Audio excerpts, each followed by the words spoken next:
I'm a huge fan of yours, Marie. I've been following you for over 6 years, and this is where my question comes from.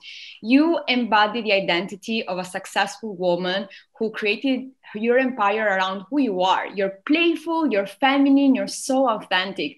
So I get to look up to you and learn from you on how to do that and how to show up as me in the world. But when you started, what was your source of courage to choose to Yes. show up so authentically with your playfulness and femininity particularly? Thank you so much for this question. And thank you for even just paying attention to our work for years. I so appreciate that. So here's the truth. You want the real deal answer? The courage came from pain. And here's what I mean by that. When I first started out, I was trying so hard to be someone else because I had this idea in my mind that I probably formed when I was a little girl about what a successful businesswoman looked like, how she should act. And it was involved with this. Again, this is like taking it back. I grew up in the 80s, right? So I imagined a successful businesswoman would probably like have some corner office in a high-rise building in New York City and have like a suit with shoulder pads and like wear high heels and pantyhose and walk around in a very authoritative, like an authoritative, authority voice, like just like strong and talking and blah, blah, blah, blah, blah. And also there's a big thing for me about like intelligence and high levels of education. I'm the first in my family to go to college, and I'm from Jersey, and I don't always use proper language. I fumble over my words just like I just did. And when I tried to create content, when I first started off, it was so stilted. It was so stiff. It had no personality. And guess what? It had no results. It was terrible. And so the pain of like working so hard and not having anything work and feeling like I was banging my head against the wall. And I was like, I can't do this. I can't be this professional business person. And the other thing was this, I was so young when I started coaching. So I was 23 years old and I was completely aware of how ridiculous this was. Who the hell is going to hire a 23-year-old life coach? Like I hadn't even lived life yet. I had piles of debt. I had failed in all these different careers. Like nothing made sense, but I had the heart. And so the big shift came when I had banged my head against the wall so many times, trying to be like different than who I was to get people to like me. And I was like, this is bullshit. I can't do this. I'm not built this way. I have no filter. If people are going to like actually want to hire the real me, they need to see the real me. And that was the shift. I really had no other choice because it felt like I was dying a slow death to try and pretend to be someone else who I really wasn't. Thank you, Marie. And I really want to tell you in Mind Valley, we speak about the importance of choosing which identity you want to embody and having you in the world. You are the identity I want to embody. So thank you so much.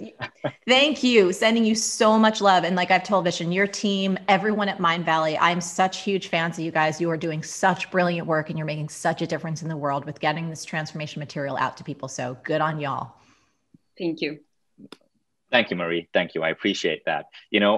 For years before I started coming out more on video, my team would show me videos of you and say, Vision, you got to get in front of the camera. You got to be like Marie. I'm like, I don't have that. I can't do that. You're so good at it. I've just been on your Instagram. You are damn good at it. Now, but prior to 2018, I only got on Instagram like summer 2018 when Jay Shetty told me I need to be on Instagram. I'm like, but Jay, like, I don't know how to do this. Like literally my social media presence is only 2.5 years old. I had to learn this, but I was shy. I felt inadequate. I didn't think I'd have anything to share. If you look at my Facebook, I wasn't sharing anything like 3 or 4 years before. So anyway, you've been an inspiration to me as well. I wanted you to know that. Now, Annie, thank you so much. I'm gonna keep you as a panelist, okay? Because you're our community manager. But I need to turn off the video, so it's just me and Marie. How do I do that? Okay, Annie, I think you got this. Okay, so Marie, there's something about you which I find really interesting. You're very certain and confident about what you want. In your book, Everything is Figure Outable, you tell a story about how you were walking with your parents in Manhattan. It was in the West Village in Bleecker Street, right? And you suddenly decided as a young woman that this is where you wanted to live. And you held your hand up and you said, this is where I'm going to be living. And your mom, you said, was a little bit like offended. Your mom is like, no, but we live across the river. We live in Jersey or wherever you were living back then. Where did that certainty and confidence come from? So I think that particular story, I was around like 7 or 8 years old. So I was a young child and it was a little precocious thing to do. So at that age, the only thing I could potentially attribute it to, and this is, pure speculation, is a natural knowing. I think that divine connection that we all have to something greater than ourselves. I feel in many ways like part of my life is to simply be a channel and to listen and then to speak and share. And so the confidence and certainty, I also want to say this. I feel like I oftentimes embody radically opposing things at the same time. So while a lot of people may watch our videos or even read the book or see my newsletters or social and be like, oh my gosh, she's so confident. I need to be real. I'm also terribly filled with self-doubt. I'm also a person that questions myself. I'm also a person that sits back and goes like, I don't know, is this any good? Like, I don't think it's any good. Are you going to really like this? So both of those things can coexist. I think that once I've had a chance to grapple with something for a little while and also like road test it, meaning I've had a chance to play with people, use concepts in real life, work with them, coach with them, see how things actually come out, how it impacts them and helps them create results, then the confidence builds quite naturally. So that happened for me when I started as a coach. Again, I knew internally this is what I wanted to do, but I was very aware that I was like, I don't know crap, right? Like I have to build up that track record over time. Same thing with like a program like B School. I am very confident when we go into we only open it, once a year. When we go into our promotional period, I get really fired up, Vishen, and it's not false bravado.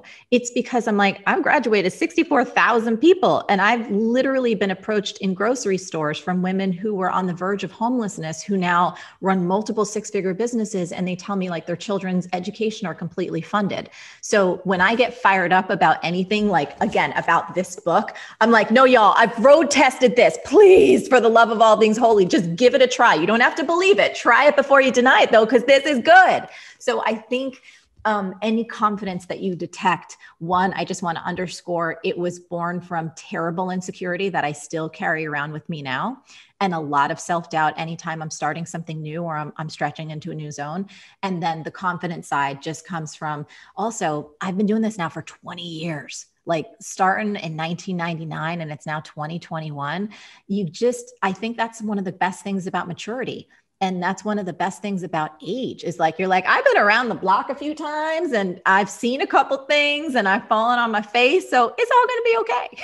And I think probably one of the other things, again, not to push it, but Vishen, I know you and I are both such fans of books. One of the byproducts of adopting the belief that everything is figure outable is what I'd like to call remarkable resilience. And also a bit of courage, because this belief, this notion that everything is figure outable is so a part of my cellular DNA that I literally feel unstoppable. Not unstoppable in the sense that everything is going to go my way, because it certainly does not. And not unstoppable in the sense that I'm like better than anybody else, but unstoppable in this sense that if there is something that I want to learn or experience or achieve or help bring about, I am 100% certain that if I'm committed to that, we will figure it out. We will find a way or we will make a way. And when you have that core belief embedded in you, which is what we teach you how to do in the book, it shifts everything. Because look at how much our world, Vishen, is filled with uncertainty and filled with fear. And uncertainty, that's natural, right? We kind of kid ourselves into believing we have some sense of control. But when you have this bedrock belief that everything is figure outable, when you believe in yourself that much, all of a sudden, you're able to stand in the tornado of uncertainty because you know without a shadow of a doubt that whatever comes down the pike, no matter how hard it gets, no matter how much you cry, no matter how much pain or suffering or confusion or doubt there is, you are going to rise and you will make it through. It doesn't cost you anything not to believe in yourself. It costs you nothing to believe in yourself, but it costs you everything not to. Hi, Marie. I love your insight and coaching a ton. Thank you. Thanks for helping me so much already. As a singer-songwriter, I know what holds me back the most is fear of criticism. I've been a musician long enough to know that no matter how hard I try, I will never have a 100% approval rating. But in order to rise to the next level, I have to face critics. My question is, how do I not let criticism crush me and make me feel worthless? Anne Marie. Oh, criticism. Crazy how scary just the thought of it can be, right? This is a topic that never gets old, and I don't think it's ever going to go away because as long as there's creativity, there will be criticism of it. Now, we've covered this topic before, and I do recommend that you check out these other episodes, but I've got more to say on the subject, specifically to you. So today I want to look through the lens of being criticized for your art, and in this case, your music. Now, this could apply to fine art, writing, sculpture, making friendship bracelets, you name it. Every creative person I know has their own method of dealing, and I've got one that you can try. But before I share it, there's 3 things that I want you to remember. Number 1, everything that you love is disliked by somebody. So whether it's a movie or a book or a song or a person. And sometimes something that you love is vehemently disliked by hundreds or thousands or even millions of people. I can't tell you how many times I've said, I've loved a book or I love this TV show. And other people, smart people who I respect, think it sucks. Number 2, it's a whole lot easier to critique a thing than it is to make a thing. Critics, whether amateur or professional, whether insulting or thoughtful, are not up on that stage singing their heart out day in and day out like you are. So before you give their opinion too much weight, do not forget to ask, oh yeah? What's the last thing you made?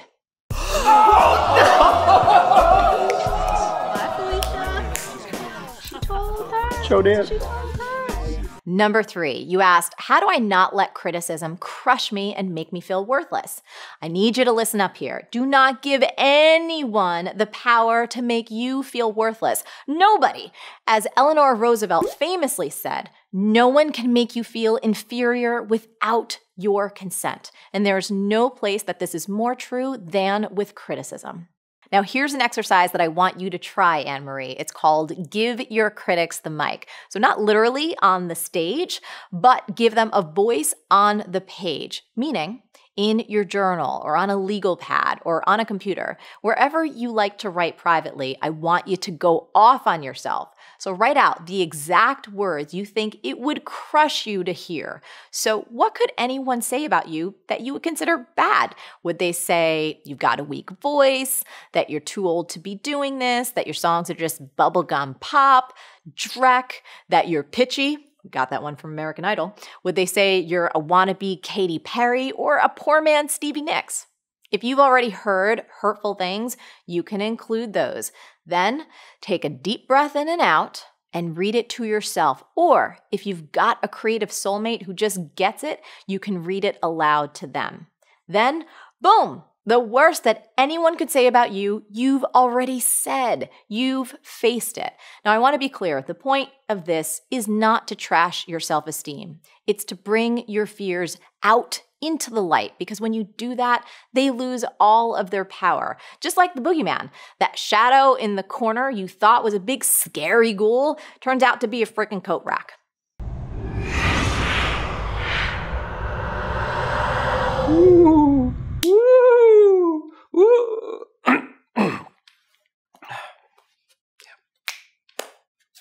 Now, before we wrap, there is one more thing that I have to say about your art and what people think of it. Make your music for you. You are not a software engineer that needs a piece of code to work for an end user. That kind of creator must listen to critics to improve her product. Art is different. You make art because you have to make art. Make art because your soul will implode if you don't. Make it because it brings you joy and exhilaration and transcendence. I know you're doing this for a living, so I get that it matters what some people think because you need some people to pay you. But when you're making your art, it has to be for you. Let's finish this set with a tweetable. If you make art, you'll have critics. It's easier to critique a thing than it is to make a thing. Or how about this one? Everything you love is disliked by somebody. That doesn't make it any less worth loving. I'm a relative newbie in my industry, and I'm constantly fighting thoughts about not being good enough, not being experienced enough, or not being old enough. Are there any tips for beating down the voice of resistance? Girl. First of all, Marie, you have an awesome name. Here's a little secret I want to tell you. Everybody thinks they're not good enough. The fear of not being good enough is one of the deepest, most fundamental fears every human being on the planet has. My man Josh Pais says this a slightly different way. He says if you listen to your thoughts in your mind, they all boil down to the same thing. I suck. So the first thing I want you to recognize, Marie, is the whole I'm not good enough thing is not personal to you. We all have it. It's like our mind's default factory setting. That's why it's so important to recognize that you have a mind, but you are not your mind. You're also not the thoughts that you think in your mind. It's something I talk about a lot in my book, and it's something my homeboy Eckhart Tolle talks about in all his books. You believe that you are your mind. This is the delusion. Second thing we need to talk about is this. Those I'm not good enough thoughts do not go away. The older you get, the more experienced you get, or the more successful you get. I've been doing what I've been doing for a long time now, and I'm damn good at it. But I will tell you this, every time I start a new project, those same old, I'm not good enough BS thoughts come up. But here's the thing, now I know how to deal with them, and I will say it is a practice. So nobody gets this perfect, you will have to work at it. Here's exactly what to do. When that thought, I'm not good enough comes up, say, thanks for sharing, biatch, and get back to kicking ass. What do I mean by kicking ass? I mean put all of your attention on the person you're serving or helping. Do the work. Put your attention out, not on you. If all your attention is on creating results and helping others, you've got no room to wonder whether you're good enough. Hi, Marie. I really appreciate your website. It's been a great resource for improving myself. As a new business owner, a major thing I struggle with is shyness and speaking in front of groups of people. I realize that this is a huge hindrance and something I need to overcome. Do you have any advice or guidance on how I can improve my speaking skills and overcome shyness? Thank you and have a wonderful week, Miriam. So Miriam, let me tell you, you are not alone. Millions of people have this same fear. And I gotta tell you, I have a special treat for you today. I have a special guest who has helped thousands of people overcome this same fear. And I know that's a big promise, but what you're gonna learn today in this Marie TV episode will change your life. And I'm not just saying that because this guest happens to be my fiance. Josh Pais is an actor who's been in over 90 movies and TV shows, and he's also the founder of CommittedImpulse.com, high-performance training for actors, artists, and entrepreneurs. Joshy, thank you so much for being here. Thanks for having me, baby. So you're one of the most brilliant people when it comes to this subject, and I've seen firsthand how you've helped thousands of people overcome this very issue. So what's the first step in supporting Miriam and everyone else who struggles with shyness or having some type of thing that's blocking them? So one thing that I hear in that is that Miriam wants to overcome shyness. Right. And maybe shyness is awesome, and maybe it's not something to overcome, and maybe trying to overcome it could be part of the why she's having a struggle with it. Well, I think that's genius. And I know one of the things that you teach is a completely new way to quote unquote overcome, for lack of a better word, anything that we're struggling with. So I know, Josh, that you have 3 really simple but really profound steps to dealing with shyness and to be able to really be your best no matter what you're feeling. And step number 1 for you is you're a vibrator. And that's profound. That is profound. That's profound, that if you're a vibrator. So what does that mean exactly, you're a vibrator? Well, with them, can I tell the story about my daddy? Absolutely. Okay, so my daddy was a theoretical physicist who worked with Einstein for 11 years.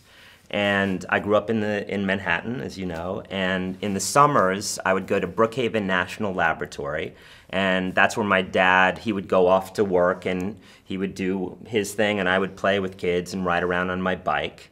And sometimes I would ride up to his office, and he had a floor-to-ceiling blackboard. Mm-hmm. And I would come in, and he would be like deep in, thought, and he was kind of doing these enormous calculations, and some, I knew the alphabet, I knew the numbers, but there were like all these other images and symbols and things that he was drawing, and I would just be like, what does he do? And I just remember thinking, like, all the other kids, in New York, like their dads were like truck drivers or school teachers. It was like things that were, comprehensible to a 6 or 7 year old. Right. And so I was like, tomorrow morning I'm going to grill him. I'm going to find out what he really is doing.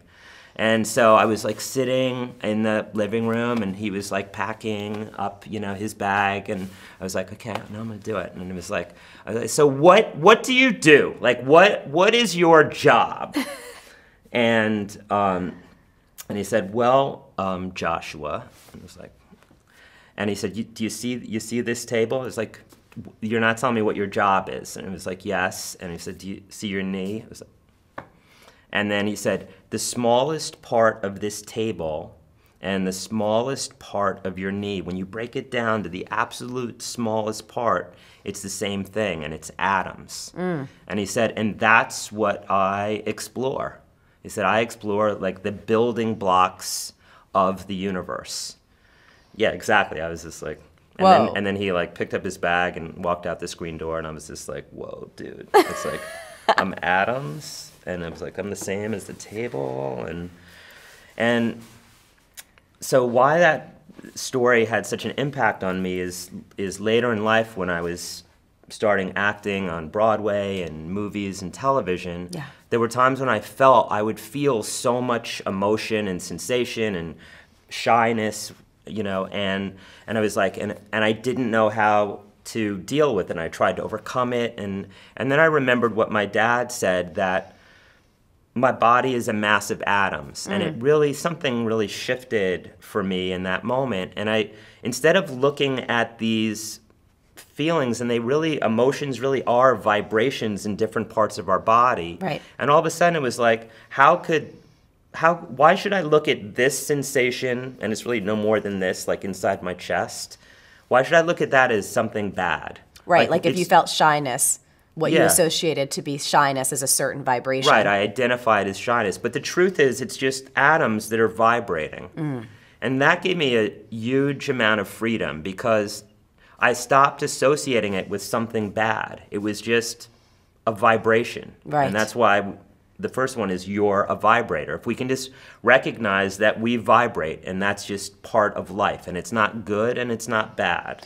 I think I just want to put a little pin in that thought, because that's probably one of the most profound things that you've ever taught me is, recognizing that as a human being and an alive human being, that we're constantly vibrating, and that we've only learned to label certain emotions and certain sensations as good and bad. And if we actually remove those labels and just really look at the pure sensations we're experiencing in our body, the physical sensations, the vibrations, so to speak, that we have so much more compassion for ourselves, and we get out of that realm of good and bad, and we can actually just experience what it is we're really experiencing without all those labels that put us into a whole mental drama. So I think it's really, really profound, and if people really get that, you're right, there's a huge sense of freedom in it. It's really, really brilliant. And we're always going to vibrate. Right, as long as we're alive, we might as well appreciate it.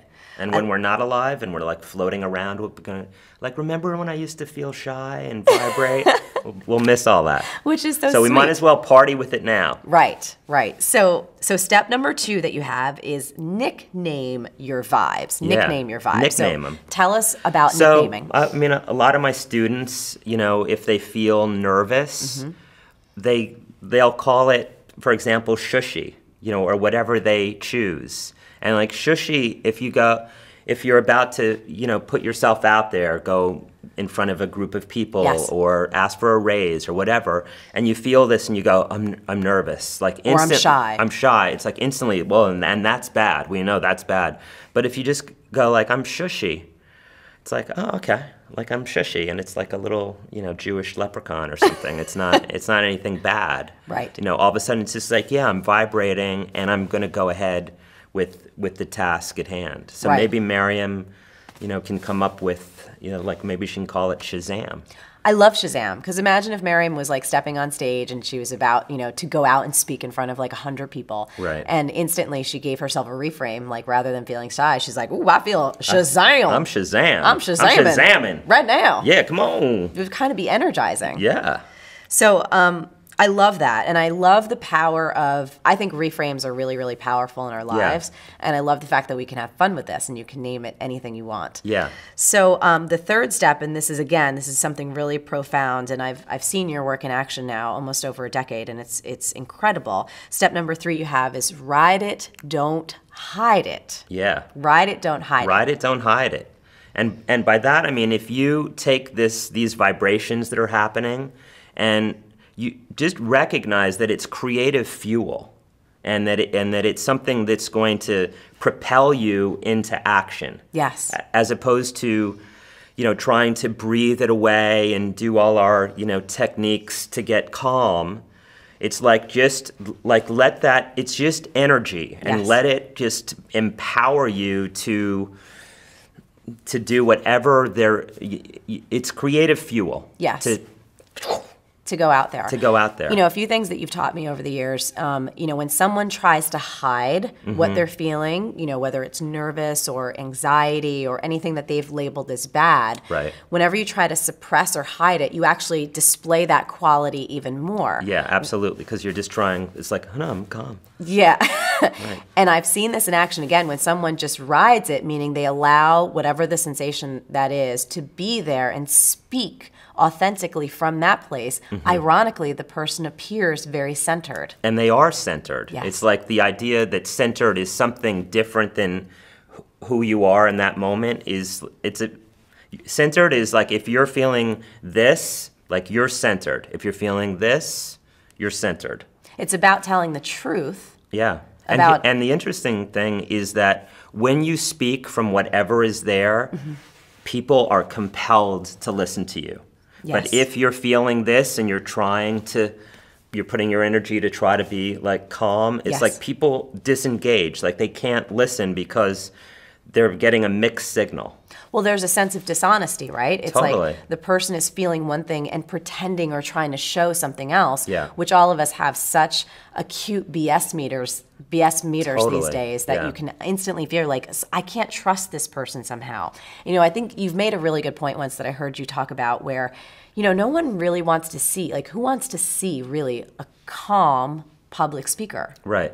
It would be boring. Totally. Rather to see somebody reveal their soul, reveal their heart, even if they are a little bit uncomfortable, if they just keep going, it's like you're just like you root for them and you want to hear what they have to say because you know it's coming from their heart. Yes. And I think, I don't know if we said this before, but one of the other things that's been my saving grace that you gave to me was the idea and the concept and really the truth that if you allow yourself to feel something fully without resisting it, that it never lasts more than 7 to 12 seconds. Yeah.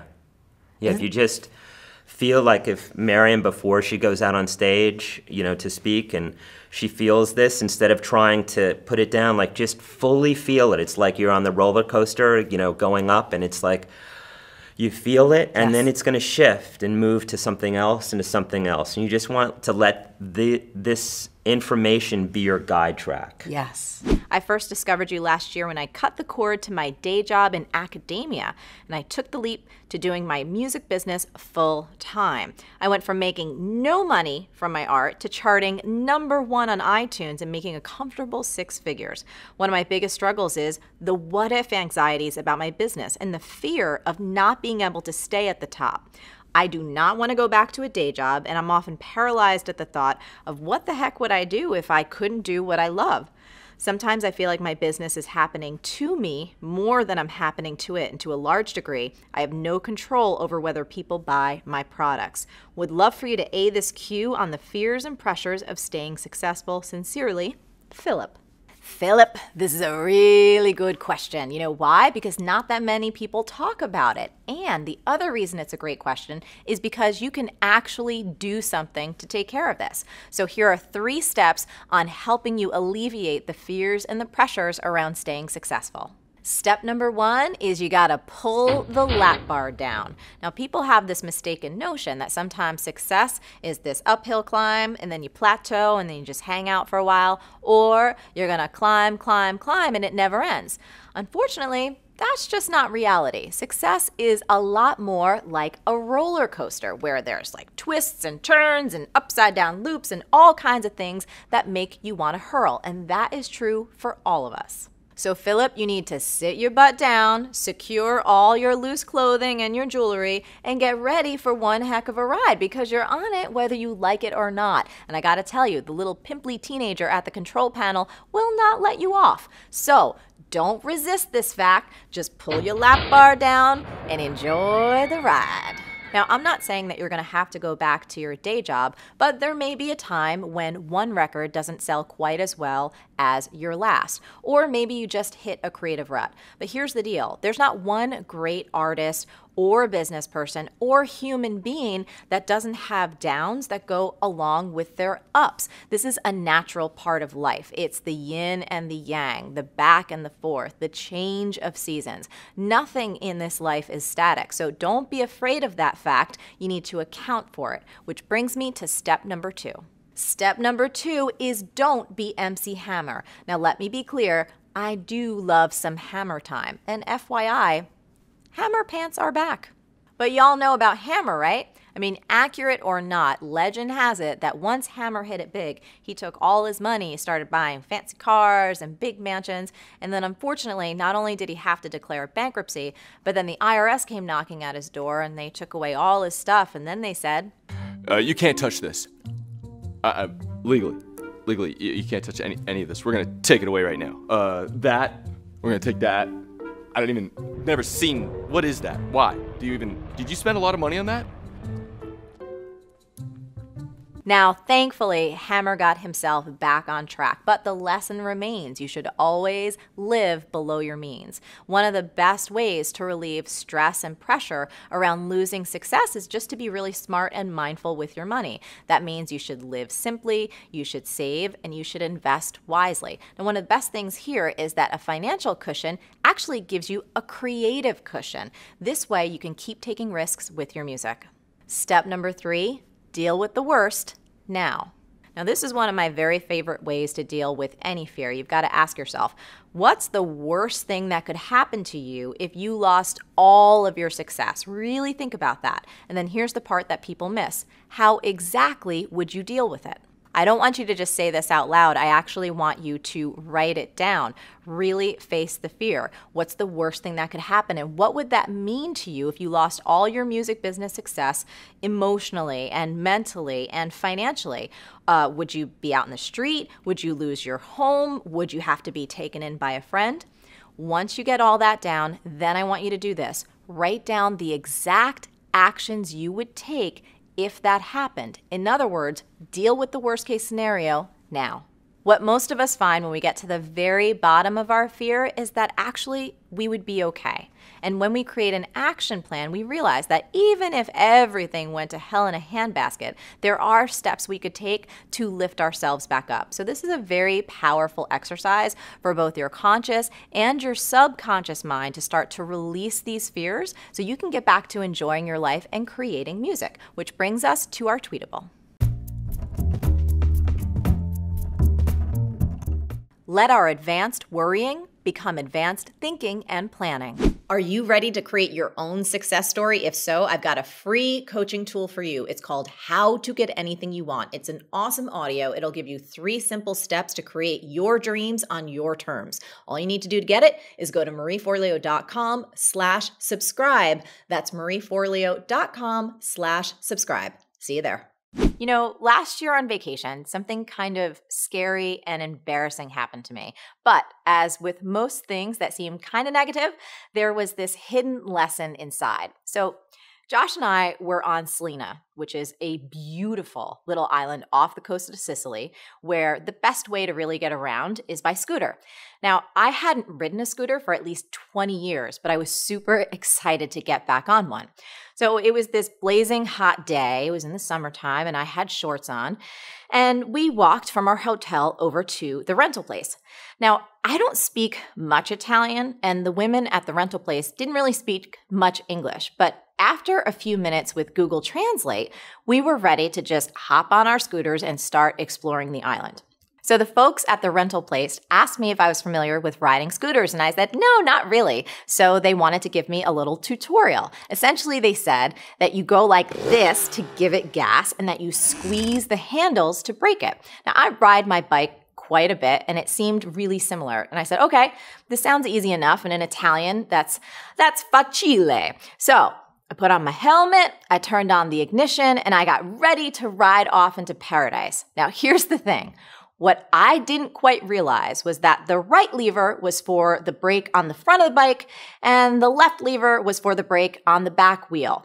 Now, I'm not so sure how I managed to do this, but basically I gassed it and I squeezed the brakes at the same freaking time, and within 3 seconds, I crashed it, I flipped it, and I landed on the asphalt with bare knees and a 250-pound scooter on top of me. Not one of my finer moments. Now, thank God there were no cars coming down the road, and thank God Josh and the folks from the rental place immediately got the scooter off of me and they pulled me onto the side of the road. So, miraculously, I did not break any bones, and I couldn't even believe this, but I wasn't bleeding. I was just extremely shaken up, and I was engulfed by this tidal wave of shame and embarrassment. I felt like such an idiot.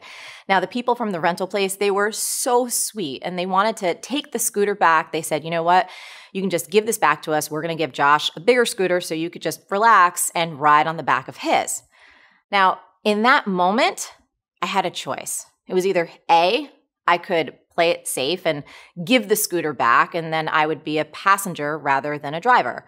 Or B, I could get my butt back up, get back on that scooter, and learn how to ride it without killing myself or anybody else.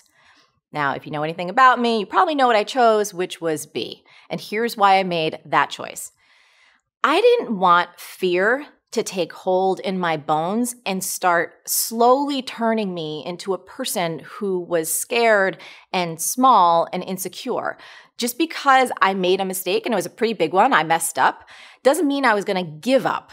So I got back on the scooter, and yes, I was completely terrified, but I started nice and slow, and in painstaking detail, I had everybody explain to me exactly what to do and what not to do. And very, very slowly, I got back on the scooter and I tried it again. First, I did a little test. I did little test runs up and down this one road until eventually I got comfortable enough to keep going. I told the people at the rental place, I got this.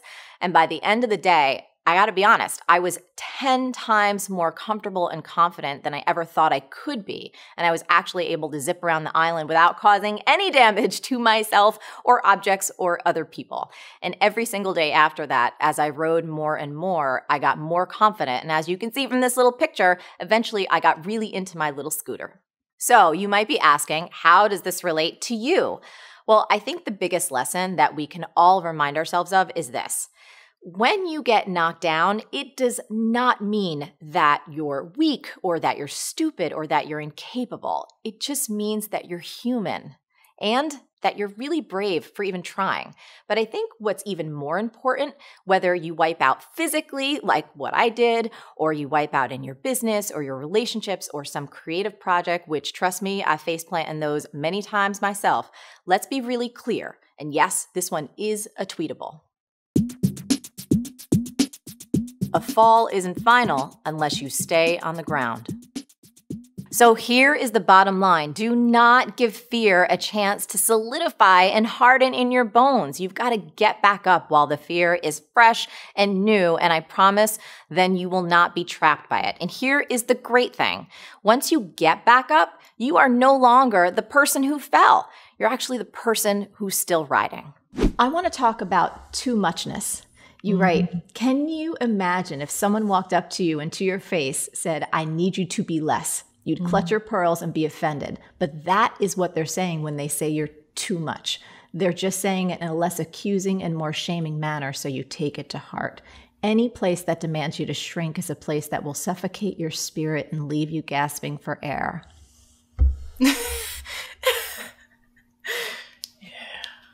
Yeah.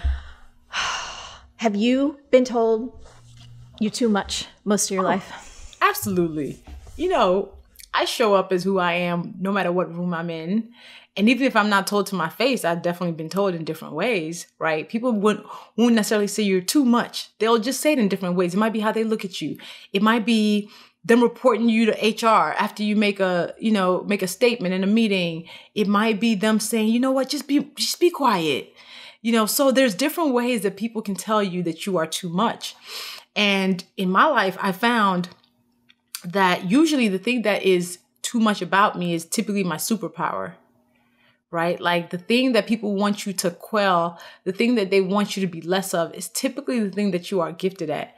So when I was growing up, I got in trouble for my mouth. Like I didn't get in trouble for climbing trees. I got in trouble because I would be saying something to somebody about what I didn't like that they did or what wasn't fair. And I'm just like, that same thing that got me in trouble is what now allows me to take a stage and be on a TED Talk stage and get 5 million views. That same voice, that same mouth, that same boldness is what now allows me to make a living that I would have never thought about. So when we're accused of being too much, I'm always like, a lot of it is not even our business.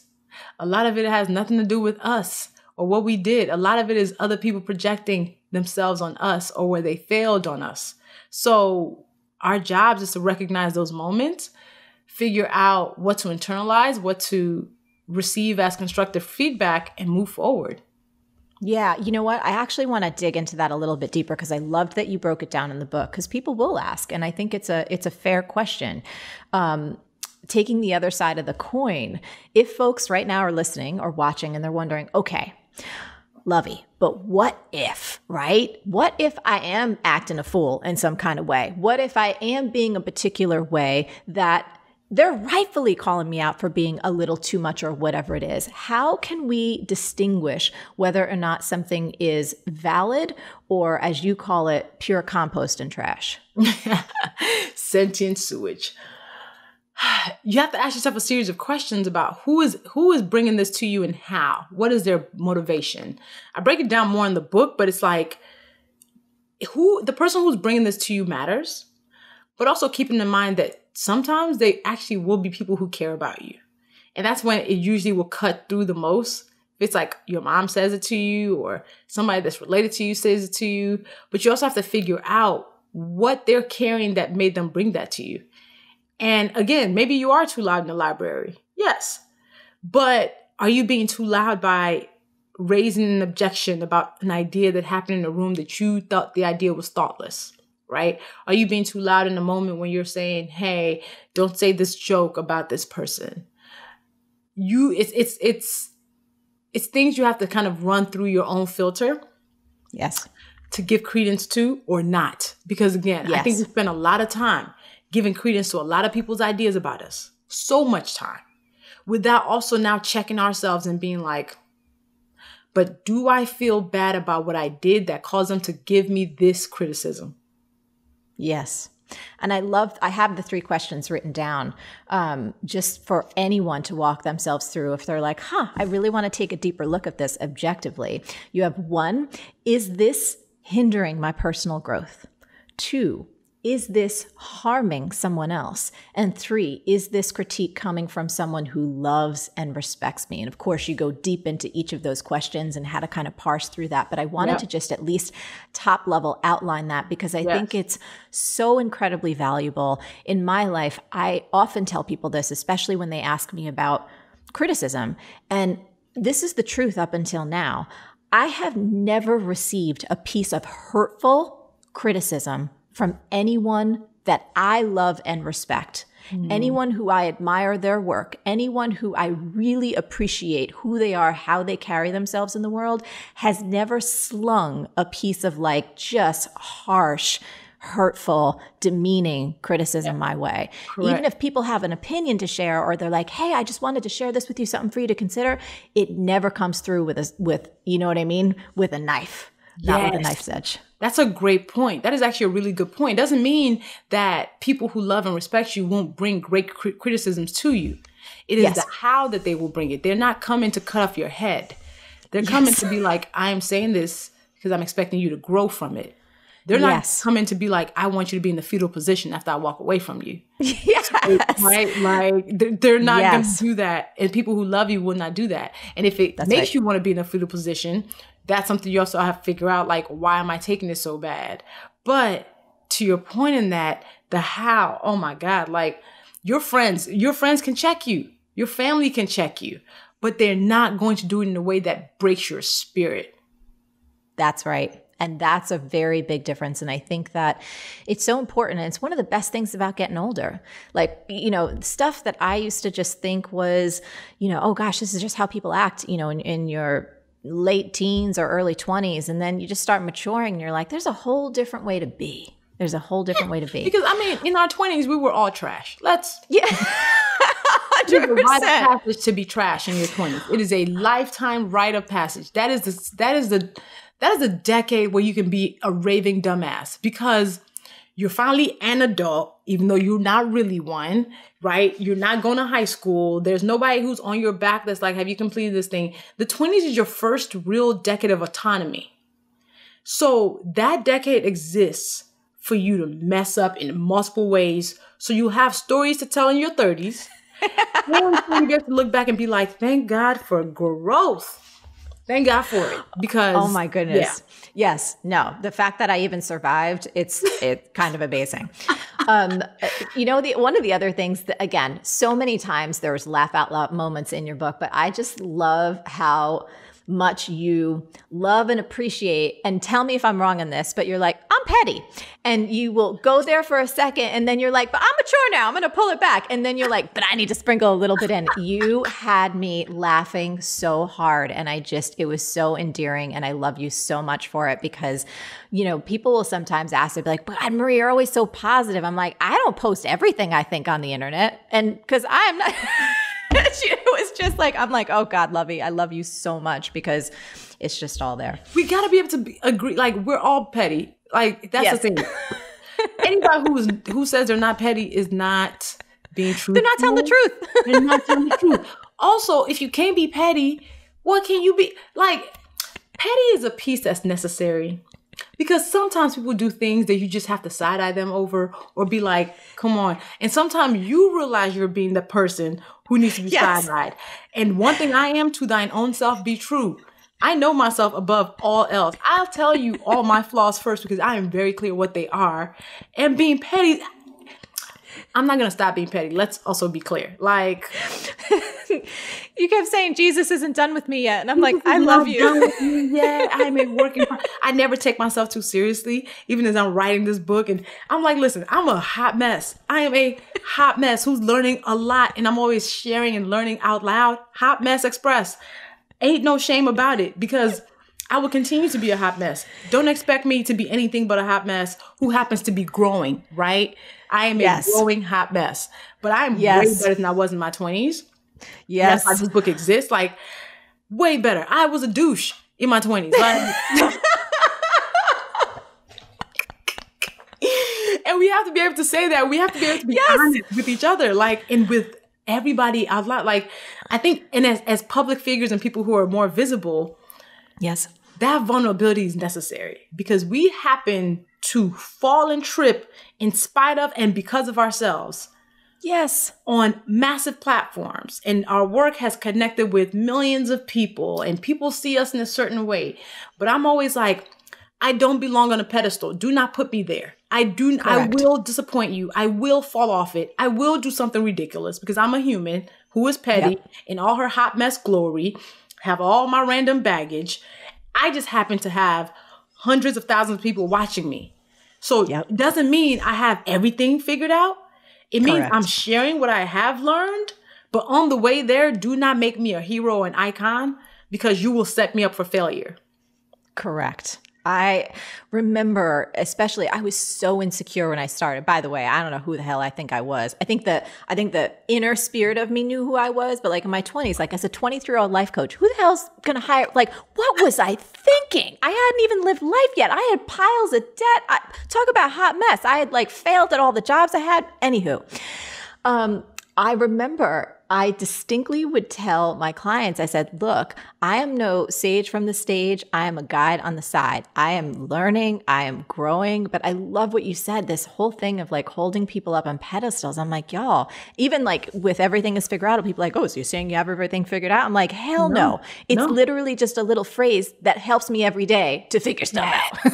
Yes, that's exactly it. It's like we are set up to fail. We are set up to fail because people do think, I never call myself an expert at anything. I am amazing at certain things. I know what my gifts are. I'm an amazing writer. I'm an amazing marketer. I'm an amazing storyteller. I will never call myself an expert because to call yourself an expert is to say you have no other room to grow. That you have reached the pinnacle of this thing. You've learned all there is to learn about this thing. I don't ever call myself an expert. And it's not because I'm being humble. It's because I am always committed to getting better at whatever that thing is. So when I call myself an expert, it means I can no longer get better at it. I'm no expert at anything. The only thing I'm an expert at is probably my side eye. I'm amazing. Like my side eye is pretty intense. So I am an expert at giving side eye. So you know what? I will say that one. Yeah. Hi, Marie. How do you push yourself to go for your dream when you know you could mess up, fail, might be a tough letdown, a big embarrassment, or the wrong path altogether? How can I find the courage to jump with no certainty or guarantee it will all work out? Thanks for all you do, June. June, this is an awesome question. What I want to say is that this isn't just a fear that we face at the beginning of something. This is a fear that can come up for us no matter what we're doing at any stage in our life, no matter how many risks we've taken. In fact, Seth Godin says, at some level, this might not work as at the heart of all important projects, of everything new and worth doing.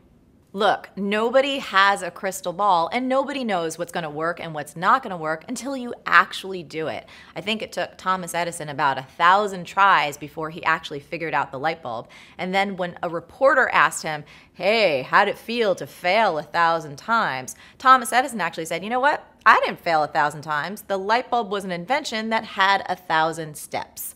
Booyah, Mr. Edison. So here's the point. Anything that you're going through right now, if you want to take a big scary leap and you want to start a new career or perhaps start a business, anything that you might consider a failure is really just a necessary step on your journey to success. So no matter what you're facing right now, no matter what's getting you so scared, there's only one question that you need to ask and answer to find the courage to make that big leap, and the question is this: what's the worst thing that can happen? So not just by saying yes, but what's the worst thing that could happen if you said no? So for example, a few years ago, I asked my really dear friend Laura to come speak at one of our live events. Now, this was a big opportunity for her, but I know it was kind of stressful. And I said, you know what?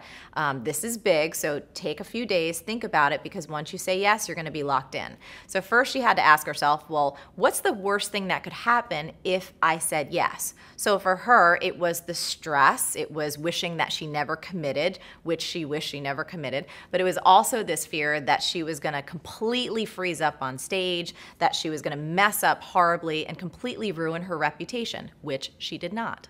Now on the flip side, she had to ask herself, what's the worst thing that could happen if she said no? So you got to get that Laura really wanted to grow her business and her brand. And if she said no to this opportunity, she'd have to face herself in the mirror every single day and say, nice going, bonehead. You had the perfect opportunity to grow your business and you turned it down.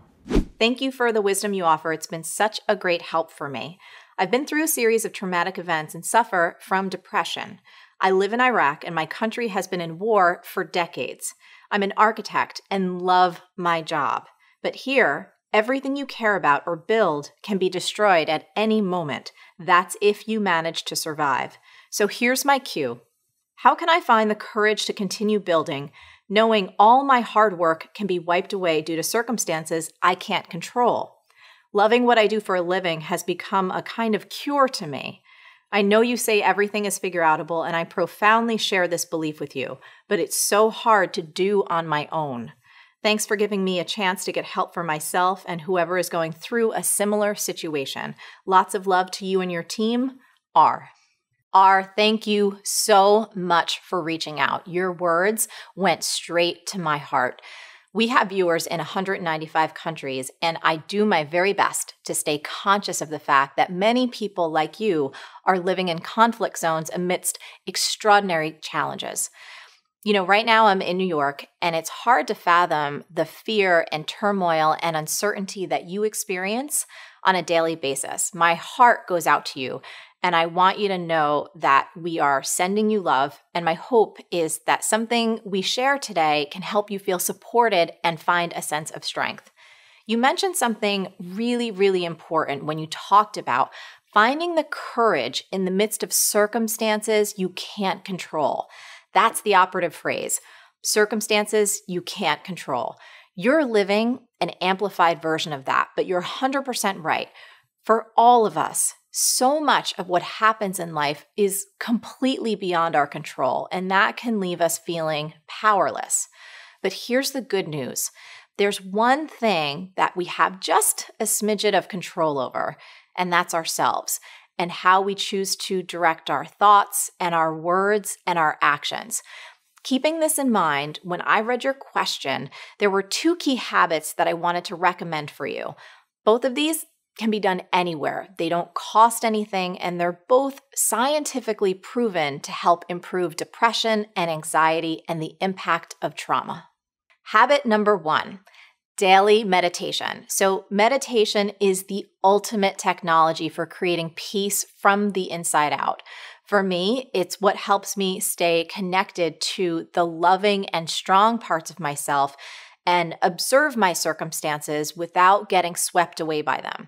Now, we've done a whole episode on this one already, which includes a free 10-minute guided meditation made by me. So if you're willing, I invite you to watch that episode and meditate for at least 10 minutes a day for the next 7 days. And then I want you to write to me at info@marieforleo.com and let me know what, if any, impact it's made.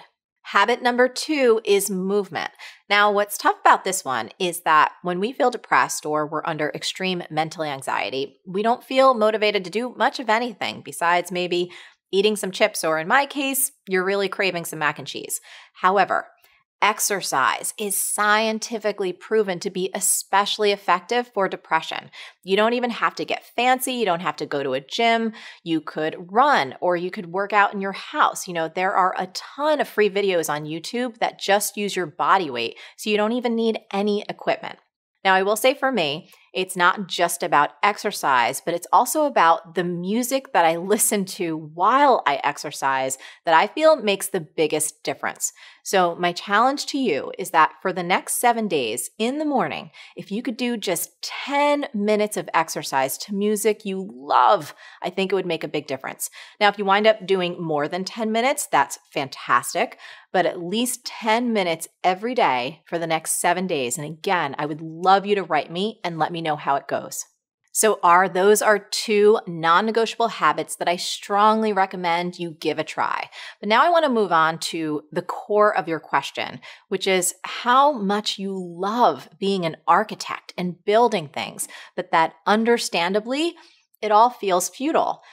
I have to tell you, I've had similar thoughts, not tied to the nature of my circumstance, but tied to the very nature of life itself, which is impermanence, that inescapable fact that nothing in the physical plane lasts. I mean, everything, including you and me, including everything we make and everyone that we love, will one day be gone.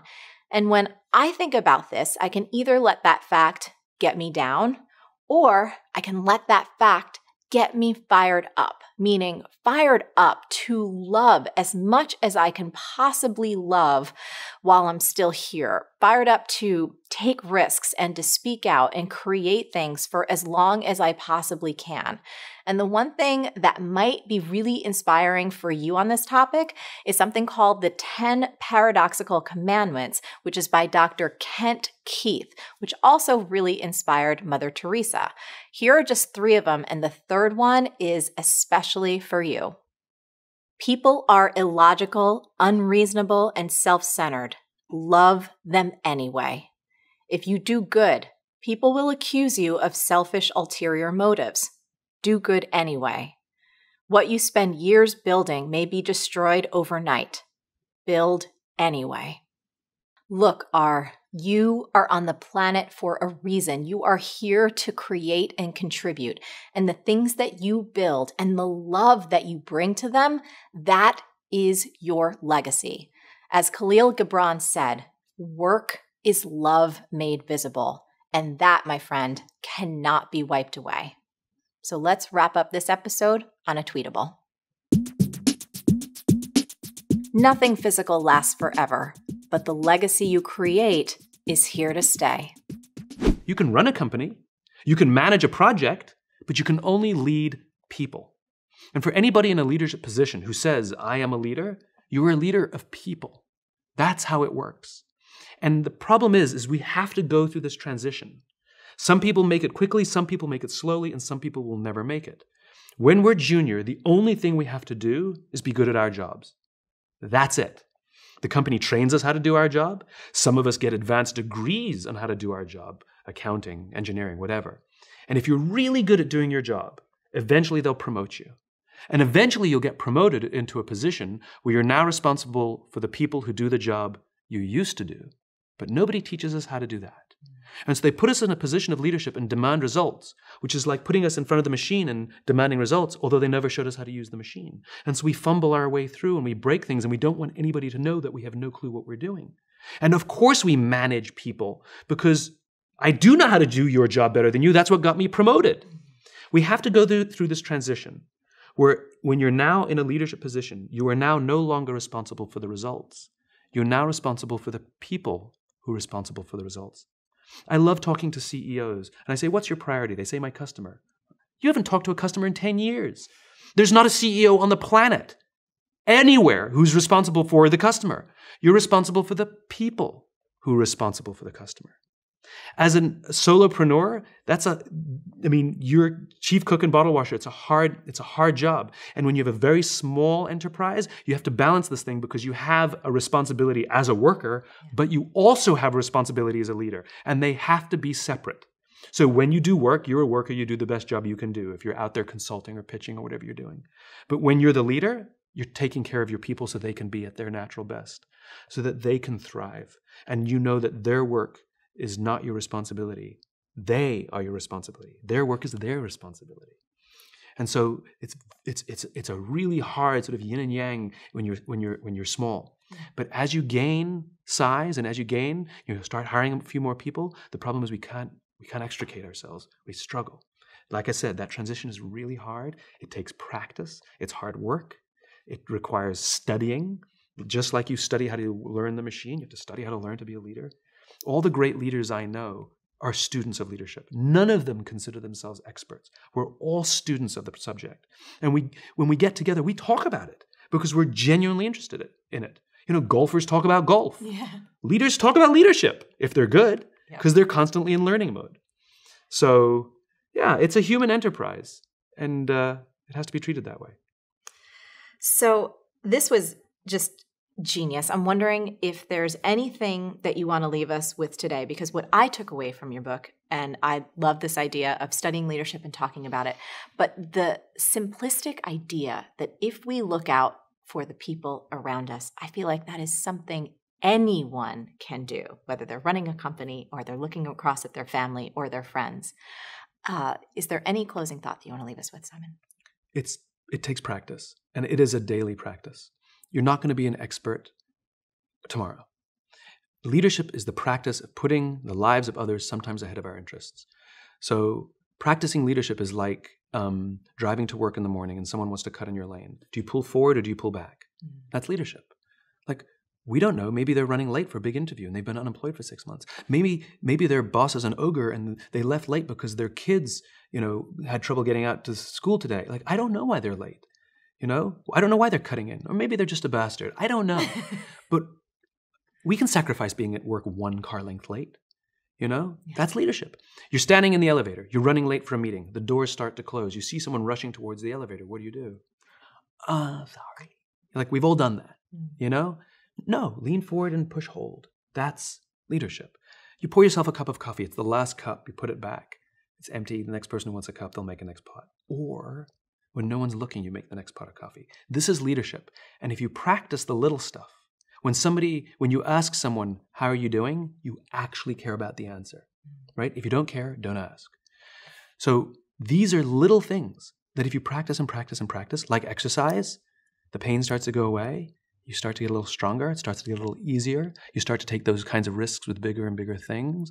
And people start to recognize that you've changed or that the environment is changing, that it's different working here. It's a daily practice. Don't be intimidated by the fact that it's an awesome responsibility. Just do little things to make the lives of the people around you better. And if you practice a lot, you get good at it. Oh my goodness, that was so fun. Now, if you loved this episode, you're going to love this next one even more because it goes even deeper. So enough talking, click, watch now, and I'll see you there. If you set up your goal, in order to get there, you have to get uncomfortable. I mean, do you know any successful person ever that hasn't gotten uncomfortable or failed?